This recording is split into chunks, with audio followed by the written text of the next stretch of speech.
না তো থ্রি করবে না করছে তাহলে ইন্টারগ্রেটেড সেন্টেন্সের ক্ষেত্রে ডিরেক্ট থেকে ইন্টারগ্রেট করার নিয়ম কি প্রথমে খেয়াল করতে হবে রিপোর্টেড স্পিচ ইনভার্টেড কমার মধ্যে যেটা থাকবে সেটা হচ্ছে রিপোর্টেড স্পিচ রিপোর্টেড স্পিচ যদি ইন্টারগ্রেটেড সেন্টেন্স হয় তাহলে ইন্টারগ্রেট করার সময় রিপোর্টিং ভার্বের সেটের মধ্যে কি বসাতে হবে আস্ক বসাতে হবে তাহলে রহিম আস্ক টু উঠাতে কি বলবে মি আর এখানে ইনভার্টেড কমা তুলে দিতে হবে ইনভার্টেড কমা তুলে দিতে কি বলবে ইফ বলবে কি বলবে ইফ বসাতে হবে এখন আসো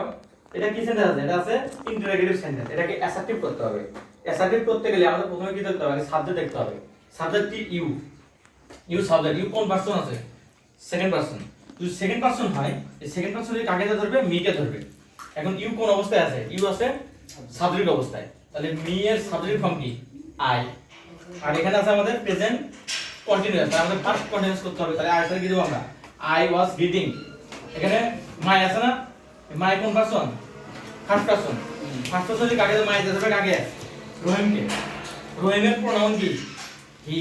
তাহলে আমরা কি বসাবো হি এর পরে কি বসাবো হিজ কারণ মাই আছে পজিটিভ ফর্মে আছে পজিটিভ ফর্মে যেহেতু মাই আছে তাহলে আমাদের কি বসাতে হবে রহিমের প্রোনাউন এখানে আমাদের হিজ বসাতে হবে কি বসাতে হবে হিজ বুক এটা হচ্ছে আমাদের